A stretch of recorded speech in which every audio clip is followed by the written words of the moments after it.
आज हम जकर्या की पुस्तक में अध्याय 5, 6, 7 और 8 का अध्ययन करेंगे। अध्याय 5। मैंने फिर आंखें उठाई तो क्या देखा कि एक लिखा हुआ पत्र उड़ रहा है। दूत ने मुझसे पूछा, तुझे क्या देख पड़ता है? मैंने कहा, मुझे एक लिखा हुआ पत्र उड़ता हुआ देख पड़ता है, जिसकी लंबाई 20 हाथ और चौड़ाई 10 हाथ की है।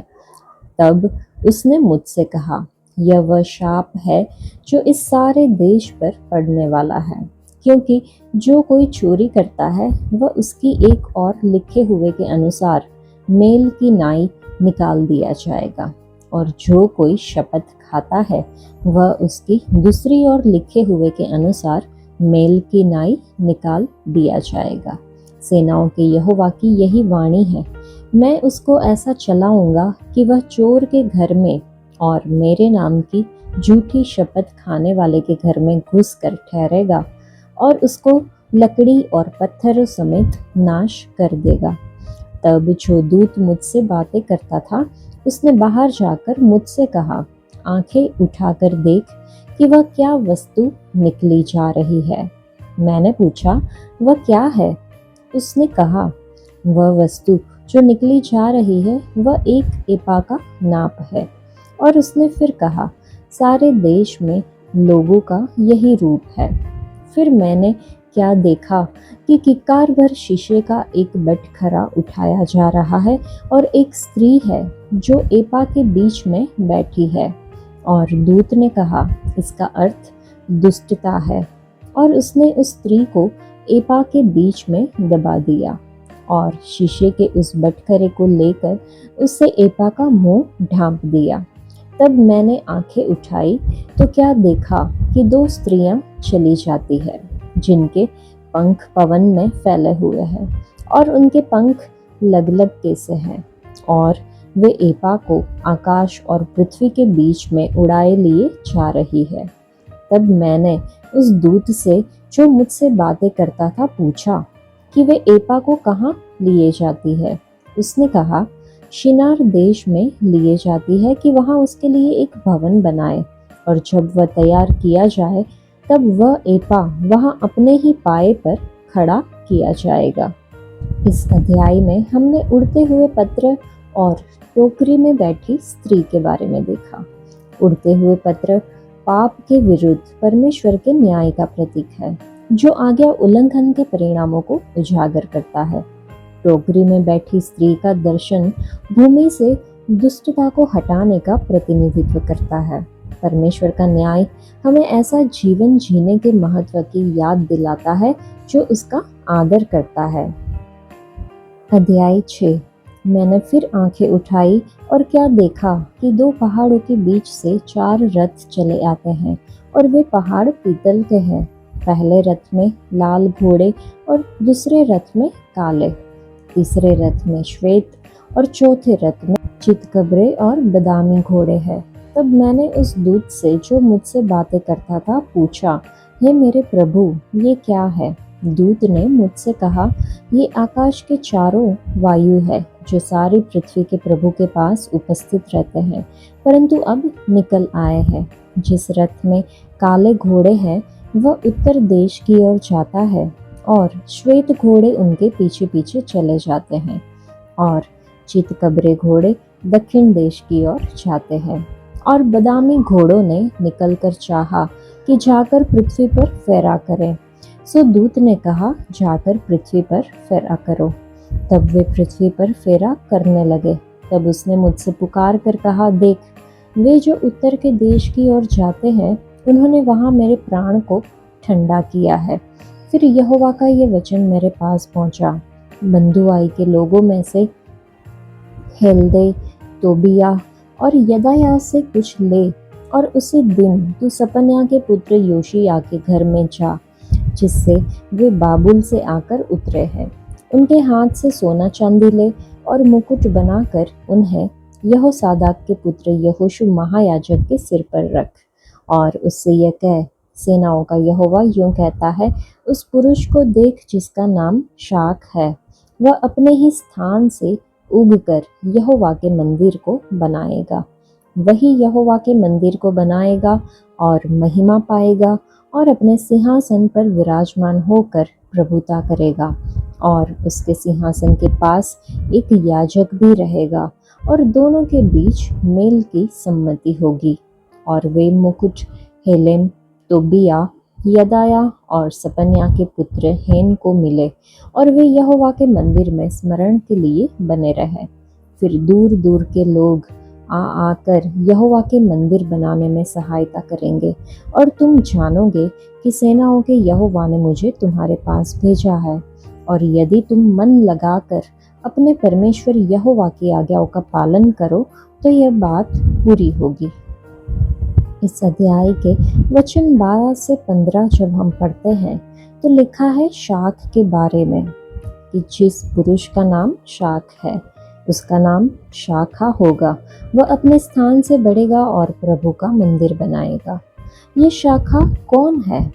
तब यीशे के ठूंठ में से एक डाली फूट निकलेगी और उसकी जड़ में से एक शाखा निकलकर फलवंत होगी, ऐसा यशायाह की पुस्तक में अध्याय 11 में लिखा है। ये शाखा यीशु मसीह है जो दाऊद की जड़ से पैदा हुआ, दाऊद के वंश में पैदा हुआ। यशायाह की पुस्तक में ही अध्याय 53 में है कि वह उसके सामने अंकुर के समान और ऐसी जड़ के समान उगा जो निर्जल भूमि में फूट निकले। यशायाह की पुस्तक में ही अध्याय 4 में है कि उस दिन इस्राएल में बचे हुए लोगों के लिए यहोवा की शाखा सुंदर और गौरवशाली होगी। यिर्मयाह की पुस्तक में अध्याय 23 में हम देखें तो लिखा है कि मैं दाऊद के कुल में एक धर्मी अंकुर उगाऊंगा और वह राजा बनकर बुद्धि से राज्य करेगा। और यिर्मयाह की पुस्तक में अध्याय 33 में है कि उन दिनों में दाऊद के वंश में धार्मिकता की एक डाल लगाऊंगा और वह इस देश में न्याय और धार्मिकता के काम करेगा। इन वचन में मसीह के भावी 1000 साल के शासन की बात की गई है। इतना ही नहीं, वही यहोवा के मंदिर को बनाएगा लिखा है। वह राजसी वस्त्र पहनेगा, महिमा पाएगा और अपने सिंहासन पर विराजमान होकर प्रभुता करेगा। उसके सिंहासन के पास एक याजक भी रहेगा और उन दोनों के बीच मेल की सम्मति होगी। जकरिया की पुस्तक के इसी अध्याय में हमने देखा कि दूर दूर के लोग आकर मंदिर बनाने में सहायता करेंगे। यदि तुम यहोवा की वाणी मानोगे तो यह होगा। यद्यपि यह यरूशलेम के मंदिर और मसीह के शासन को संदर्भित करता है, ये आज हमें चुनौती भी देता है। हम अपने आप को उनके मंदिर के रूप में कैसे बना रहे हैं? आज हम प्रभु के मंदिर हैं, और यदि ऐसा है तो क्या प्रभु हमारे जीवन में राज्य कर रहे हैं, या क्या संसार, शरीर, शैतान, पाप, हमारे प्रिय लोग या यहाँ तक कि इंटरनेट हम पर शासन कर रहा है? चलिए हम खुद की जांच करें, अपनी कमियों को पहचानें और पश्चाताप करें। वह अपने मंदिर में विराजमान होगा और महिमा को धारण करेगा। क्या हम एक मंदिर के रूप में रह रहे हैं जहां प्रभु की महिमा निवास करती है? क्या हमारे विचार, हमारे कार्य, हमारे शब्द और जीवन प्रभु की महिमा करता है? हम अपने जीवन की जांच करें। इसके अलावा हम खोई हुई आत्माओं को उन मंदिर में बनाने के लिए क्या कर रहे हैं जहां प्रभु शासन करते हैं? प्रभु आज हमसे ये पूछ रहे हैं, हमारा जवाब क्या है? चलिए हम इस पर विचार करें। यदि हम प्रार्थना करते हैं और केवल सांसारिक आशीषें मांगते हैं तो वे नष्ट हो जाएंगे और हम पछतावे में रह जाएंगे और दयनीय हो जाएंगे।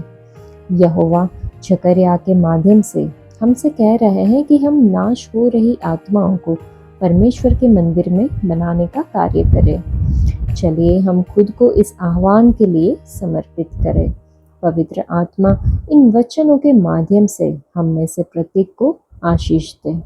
तो इस अध्याय में जकरिया 4 रथों का दर्शन देखता है जो परमेश्वर के न्याय और पृथ्वी पर गश्त करने के लिए भेजी गई 4 आत्माओं का प्रतिनिधित्व करता है।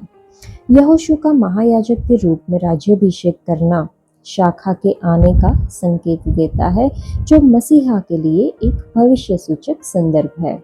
अराजकता के बीच भी परमेश्वर के नियंत्रण में सब है और दुनिया के मामलों की देखरेख करता है। शाखा यहोवा के मंदिर का निर्माण करेगी। वह हाथों से बनाए गए मंदिर का पुनर्निर्माण नहीं करेगा, बल्कि मसीह परमेश्वर के लोगों को महिमा के मंदिर के रूप में बनाएगा। इफिसियों की पत्री अध्याय 2 में और पहले पत्रस की पुस्तक में अध्याय 2 में हम देख सकते हैं।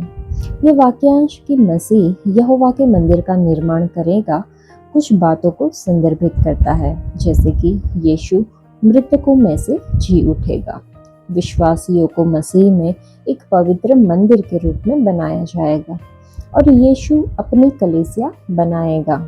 मसीह अपने सिंहासन पर बैठकर शासन करेगा। वह अपने सिंहासन पर एक याजक होगा। आमतौर पर याजक सिंहासन पर नहीं बैठेंगे और राजा याजक के रूप में सेवा नहीं करेंगे। मसीह अद्वितीय है। वह राजा और याजक दोनों के रूप में सेवा करते हैं। मसीह महायाजक के रूप में अपने पिता के दाहिने हाथ पर अधिकार के साथ बैठे हैं और हमारे लिए सदा सर्वदा के लिए विनती करते हैं। महायाजक के रूप में मसीह हमारे लिए पर्दे के भीतर परम पवित्र स्थान में प्रवेश करते हैं। साथ ही वह वहां बैठा करते हैं और शासन करते हैं। मसीह जिसे हमारे लिए बलिदान चढ़ाने के लिए नियुक्त किया गया है, उनके पास हमें व्यवस्था देने का अधिकार भी है। वह हमें तब तक नहीं बचाएंगे जब तक कि हम उन पर विश्वास करने और खुद को उनके सामने समर्पित करने के लिए तैयार न हो। मसीह अपने सिंहासन पर बैठकर शासन करेंगे। हमें अपने दिलों में एक सिंहासन बनाना चाहिए और उसे उस सिंहासन पर बैठने और शासन करने के लिए आमंत्रित करने में प्रसन्न होना चाहिए। हमें अपने सभी विचार, शब्द और कार्य उसे समर्पित करने चाहिए, तब वह हम पर शासन करेंगे। याजकत्व और राजत्व की महिमा क्रमशः हारून और दाऊद के परिवार के बीच विभाजित की गई थी, लेकिन अब केवल मसीह ही सारी महिमा का हकदार है। मसीह इतना दयालु रहा है कि उन्होंने विश्वासियों को परमेश्वर के लिए राजा और याजक बनाया है। ये वास्तव में हमारे लिए एक महान गौरव है। उनकी दो जिम्मेदारियों के बीच पूर्ण सामंजस्य होगा। मसीह अपने बच्चों के लिए अपने याजकत्व से माध्यम से शांति खरीदते हैं और अपने राज्य के माध्यम से इसे सुरक्षित रखते हैं। क्या हम मसीह में परमेश्वर के मंदिर, जहाँ पवित्र आत्मा निवास करते हैं, उनके रूप में निर्मित हो रहे हैं? क्या हम इस तथ्य को समझते हैं और इस पर अमल करते हैं कि मसीह ने हमें परमेश्वर के लिए राजा और याजक बनाया है? अध्याय 7। फिर दारा राजा के चौथे वर्ष में किस्लेव नाम 9वें महीने के चौथे दिन को यहोवा का वचन जकर्याह के पास पहुंचा। बेतेल वासियों ने शरेसेर और रेगिम में लेख को इसलिए भेजा कि यहोवा से विनती करे और सेनाओं के यहोवा के भवन के याजकों से और भविष्यद्वक्ताओं से भी यह पूछे, क्या हमें उपवास करके रोना चाहिए, जैसे कि कितने वर्षों से हम 5वें महीने में करते आए हैं? तब सेनाओं के यहोवा का ये वचन मेरे पास पहुंचा। सब साधारण लोगों से और याजकों से कह कि जब तुम इन 70 वर्षों के बीच 5वें और 7वें महीनों में उपवास और विलाप करते थे, तब क्या तुम सचमुच मेरे ही लिए उपवास करते थे? और जब तुम खाते पीते हो, तो क्या तुम अपने ही लिए नहीं खाते और क्या तुम अपने ही लिए नहीं पीते हो? क्या यह वही वचन नहीं है जो यहोवा अगले भविष्यद्वक्ताओं के द्वारा उस समय पुकार कर कहता रहा, जब यरूशलेम अपने चारों ओर के नगरों समेत चैन से बसा हुआ था और दक्षिण देश और नीचे का देश भी बसा हुआ था? फिर यहोवा का यह वचन जकर्याह के पास पहुंचा। सेनाओं के यहोवा ने यूं कहा है, खराई से न्याय चुकाना और एक दूसरे के साथ कृपा और दया से काम करना। न तो विधवा पर अंधेर करना, न अनाथों पर, न परदेशी पर, और न दीन जन पर, और न अपने अपने मन में एक दूसरे की हानि की कल्पना करना। परंतु उन्होंने चित लगाना न चाहा और हठ किया और अपने कानों को मूंद लिया ताकि सुन न सके। वरन उन्होंने अपने हृदय को इसलिए वज्र सा बना लिया कि वे उस व्यवस्था और उस वचनों को न मान सके जिन्हें सेनाओं के यहोवा ने अपने आत्मा के द्वारा अगले भविष्यद्वक्ताओं से कहला भेजा था। इस कारण सेनाओं के यहोवा की ओर से उन पर बड़ा क्रोध भड़का। और सेनाओं के यहोवा का यह वचन हुआ कि जैसे मेरे पुकारने पर उन्होंने नहीं सुना, वैसे ही उसके पुकारने पर मैं भी न सुनूंगा, वरन मैं उन्हें उन सब जातियों के बीच जिन्हें वे नहीं जानते आंधी के द्वारा तितर बितर कर दूंगा, और उनका देश उनके पीछे ऐसा उजाड़ पड़ा रहेगा कि उसमें किसी का आना जाना न होगा। इसी प्रकार से उन्होंने मनोहर देश को उजाड़ कर दिया। इस अध्याय में हम न्याय और दया के लिए आह्वान देखते हैं।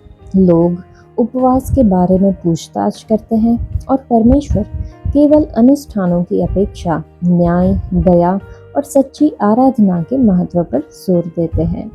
वे दिल से की गई आज्ञा पालन और दूसरों के प्रति करुणा का आह्वान करते हैं। परमेश्वर हमारे हृदय की इच्छा रखते हैं, न कि केवल हमारे अनुष्ठानों की। सच्ची आराधना इस बात में परिलक्षित होती है कि हम दूसरों के साथ कैसा व्यवहार करते हैं। इस अध्याय में वचन 3 में हमने देखा कि लिखा है, क्या मुझे 5वें महीने में शोक और उपवास करना चाहिए जैसा कि मैंने इतने सालों से किया है।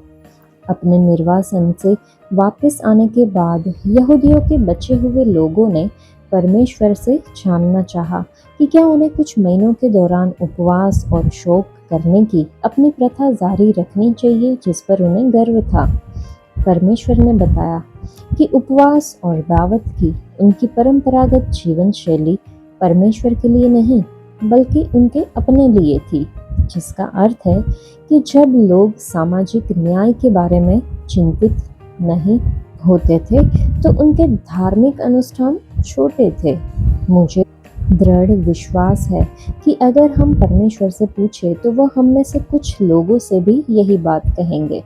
21वीं सदी में रहने वाले उनके बच्चों के रूप में हम भी संभवतः आत्मिक होने की बजाय धार्मिक रूप से कई अनुष्ठानों का पालन कर रहे हैं। धार्मिक होने का अर्थ है कुछ कार्य कर्मकांड होना, और आत्मिक होने का अर्थ है परमेश्वर की आत्मा के साथ कदम से कदम मिलाकर चलना। चलिए हम अपने उत्सव और अन्य अनुष्ठान, उपवास, अपनी जीवन शैली, अपनी खरीदारी और धन संचय सबकी जांच करें, जिसके लिए हम अपने बहुत से संसाधन और समय खर्च करते हैं। क्या वे परमेश्वर को प्रसन्न करते हैं? और क्या गरीब और ज़रूरतमंद उनसे आशीर्वाद पाते हैं? हमें इस अध्याय में दी गई परमेश्वर की अपेक्षाओं के प्रकाश में अपने जीवन पर गहन नज़र डालने और सुधारात्मक उपाय करने की ज़रूरत है, ताकि अंत में जब हम परमेश्वर के सामने खड़े हो तो वह हमें अच्छे और विश्वास योग्य सेवक कहे। हमें सीखना होगा कि परमेश्वर आत्मिकता को स्वीकार करते हैं, न कि धर्म को। परमेश्वर सामाजिक न्याय की सराहना करते हैं, कर्मकांड की नहीं। वचन 5 में है कि क्या तुम सचमुच मेरे ही लिए उपवास करते थे? लेव व्यवस्था में अध्याय 16 में हम देखें तो मूसा के व्यवस्था में केवल एक अनिवार्य उपवास की आवश्यकता थी, प्रायश्चित का दिन। हालांकि बेबीलोन के निर्वासन के दौरान यहूदी लोगों ने अपने पापों और यरूशलेम के दुखद पतन को याद करने के लिए अतिरिक्त उपवास शुरू किए। ये उपवास करने के लिए परमेश्वर ने आज्ञा नहीं दी थी, बल्कि 70 वर्षों से अधिक समय तक मनाए जाने वाली परंपराएं बन गए।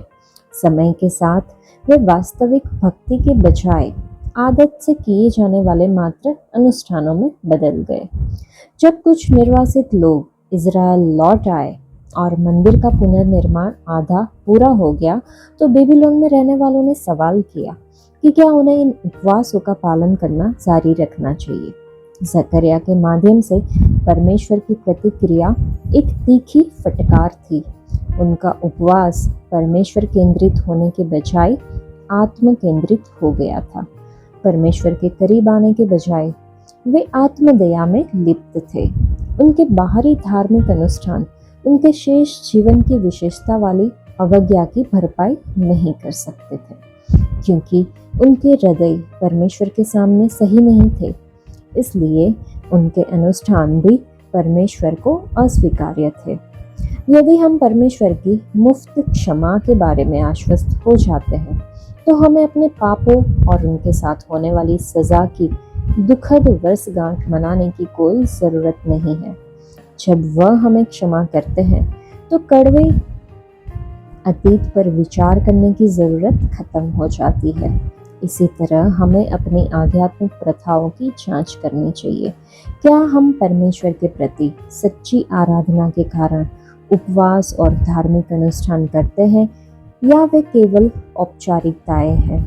सच्चा उपवास और उपासना परमेश्वर के प्रति दैनिक आज्ञाकारिता के जीवन में निहित होनी चाहिए। आज्ञाकारिता के बिना हमारे अनुष्ठान खोखले और पाखंडी हो जाते हैं। परमेश्वर ऐसे हृदय चाहते हैं जो उसे ईमानदारी से खोजते हैं, न कि केवल धार्मिक कार्यों के लिए।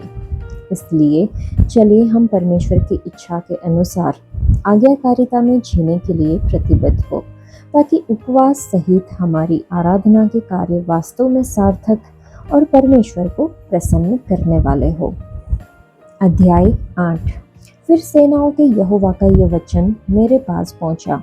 सेनाओं का यहोवा यूं कहता है, सिय्योन के लिए मुझे बड़ी जलन हुई, वरन बहुत ही झलझलाहट मुझ में उत्पन्न हुई है। यहोवा यूं कहता है, मैं सिय्योन में लौट आया हूँ और यरूशलेम के बीच में वास किए रहूँगा, और यरूशलेम की सच्चाई का नगर कहलाएगा, और सेनाओं के यहोवा का पर्वत पवित्र पर्वत कहलाएगा। सेनाओं का यहोवा यूं कहता है, यरूशलेम के चौकों में फिर बूढ़े और बूढ़ियां बहुत आयु की होने के कारण अपने अपने हाथ में लाठी लिए हुए बैठा करेगी, और नगर में चौक खेलने वाले लड़कों और लड़कियों से भरे रहेंगे। सेनाओं का यहोवा यूं कहता है, चाहे उन दिनों में यह बात इन बचे हुओं की दृष्टि में अनोखी ठहरे, परंतु क्या मेरी दृष्टि में भी यह अनोखी ठहरेगी? सेनाओं के यहोवा की यही वाणी है। सेनाओं का यहोवा यूं कहता है, देखो, मैं अपनी प्रजा का उद्धार करके उसे पूरब से और पश्चिम से ले आऊँगा, और मैं उन्हें ले आकर यरूशलेम के बीच में बसाऊँगा, और वे मेरी प्रजा ठहरेंगे और मैं उनका परमेश्वर ठहरूँगा। यह तो सच्चाई और धर्म के साथ होगा। सेनाओं का यहोवा यूं कहता है, तुम इन दिनों में ये वचन उन भविष्यद्वक्ताओं के मुख से सुनते हो, जो सेनाओं के यहोवा के भवन की नींव डालने के समय अर्थात मंदिर के बनने में समय में थे। उन दिनों के पहले न तो मनुष्य की मजदूरी मिलती थी और न पशु का भाड़ा, वरन सताने वालों के कारण न तो आने वाले को चैन मिलता था और न जाने वाले को, क्योंकि मैं सब मनुष्यों से एक दूसरे पर चढ़ाई कराता था। परंतु अब मैं इस प्रजा के बचे हुओं से ऐसा बर्ताव न करूँगा जैसा कि अगले दिनों में करता था। सेनाओं के यहोवा की यही वाणी है, क्योंकि अब शांति के समय की उपज अर्थात दाखलता फला करेगी, पृथ्वी अपनी उपज उपजाया करेगी और आकाश से ओस गिरा करेगी, क्योंकि मैं अपने इस प्रजा के बचे हुओं को इन सब का अधिकारी कर दूंगा। और है यहूदा के घराने और इस्राएल के घराने, जिस प्रकार तुम अन्य जातियों के बीच शाप के कारण थे, उसी प्रकार मैं तुम्हारा उद्धार करूंगा और तुम आशीष के कारण होंगे।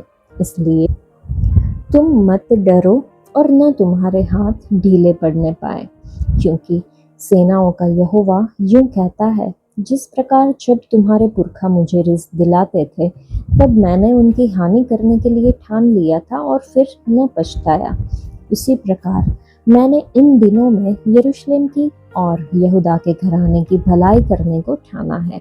इसलिए तुम मत डरो। जो जो काम तुम्हें करना चाहिए वे ये है, एक दूसरे के साथ सत्य बोला करना, अपनी कचहरियों में सच्चाई का और मेल मिलाप की नीति का न्याय करना, और अपने अपने मन में एक दूसरे की हानि की कल्पना न करना और झूठी शपथ से प्रीति न रखना, क्योंकि इन सब कामों से मैं घृणा करता हूँ। यहोवा की यही वाणी है। फिर सेनाओं के यहोवा का ये वचन मेरे पास पहुंचा। सेनाओं का यहोवा यूं कहता है, चौथे, पांचवें, सातवें और 10वें महीने में जो जो उपवास के दिन होते हैं, वे यहूदा के घराने के लिए हर्ष और आनंद और उत्सव के पर्वों के दिन हो जाएंगे। इसलिए अब तुम सच्चाई और मेल मिलाप से प्रीति रखो। सेनाओं का यहोवा यूं कहता है, ऐसा समय आने वाला है कि देश देश के लोग और बहुत नगरों के रहने वाले आएंगे, और एक नगर के रहने वाले दूसरे नगर के रहने वालों के पास जाकर कहेंगे, यहोवा से विनती करने और सेनाओं के यहोवा को ढूंढने के लिए चलो। मैं भी चलूंगा। बहुत से देशों के वरन सामर्थी जातियों के लोग यरूशलेम में सेनाओं के यहोवा को ढूंढने और यहोवा से विनती करने के लिए आएंगे। सेनाओं का यहोवा यूं कहता है, उस दिनों में भांति भांति की भाषा बोलने वाली सब जातियों में से 10 मनुष्य एक यहूदी पुरुष के वस्त्र की छोर को यह कहकर पकड़ लेंगे कि हम तुम्हारे संग चलेंगे, क्योंकि हमने सुना है कि परमेश्वर तुम्हारे साथ है। इस अध्याय में हम पुनर्स्थापना का वादा देखते हैं। परमेश्वर यरूशलेम को पुनर्स्थापित करने का वादा करते हैं, जिससे उसके लोगों को शांति और सुरक्षा मिलेगी। यह अध्याय आनंद, समुदायों और यहोवा की आराधना करने के लिए देशों को एकत्र होने पर जोर देता है। परमेश्वर अपने लोगों को बहाल करने के लिए प्रतिबद्ध है, जो हमें अपने जीवन के लिए उनके वादों पर भरोसा करने के लिए प्रोत्साहित करता है। परमेश्वर अपने लोगों से बहुत प्यार करते हैं और उनकी रक्षा करते हैं। शांति, सच्चाई और सुरक्षा का भविष्य देने का वादा किया गया है। यह दर्शाता है कि परमेश्वर की पुनर्स्थापना पूरी हो गई है और उनके लोग विलाप करने के बजाय आनंद मनाएंगे। आज्ञा पालन समृद्धि और आशीर्वाद की ओर ले जाती है। परमेश्वर न्याय, ईमानदारी और शांति चाहते हैं। दुख की जगह उत्सव मनाएंगे। परमेश्वर का उद्धार इस्राएल से आगे बढ़कर सभी लोगों तक फैला हुआ है। परमेश्वर यरूशलेम लौटने और वहां निवास करने का वादा करते हैं, जिससे यह नगर सच्चाई का नगर और पवित्र पर्वत बन जाएगा। शांति और समृद्धि आज्ञा पालन के माध्यम से आती है। जब परमेश्वर के लोग धार्मिकता में चलते हैं तो वह उन्हें आशीर्वाद देते हैं। मुख्य संदेश, परमेश्वर वफादार है। वह अपने लोगों को पुनर्स्थापित करते हैं, आशीर्वाद देते हैं और उन्हें सत्य और धार्मिकता में चलने के लिए बुलाते हैं। उनकी योजना है कि सभी देश उन्हें खोजें। जब हम परमेश्वर की अद्भुत उपस्थिति में आएंगे और उनके साथ होंगे, तो हम अब पहले जैसे नहीं रहेंगे। जिस तरह धूप में समय बिताने पर हमारी त्वचा का रंग बदल जाता है, उसी तरह हमारा जीवन भी बदल जाएगा।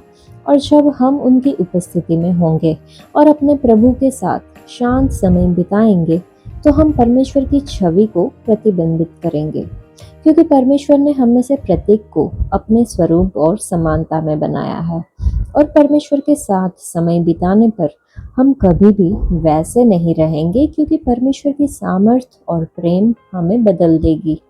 प्रभु, आप हमें आपकी समानता और स्वरूप में बदलने की शक्ति है, जिसे हमने अपने पापी जीवन के तरीके से कलंकित किया है।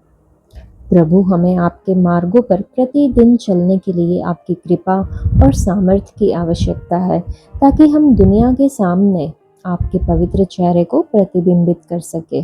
हे पवित्र आत्मा, हम में निवास करते हुए अपने पवित्र प्रकाश से हमें परमेश्वर की आज्ञाओं का पालन करने और पवित्र जीवन में सहायता करे, ऐसी प्रार्थना करनी होगी।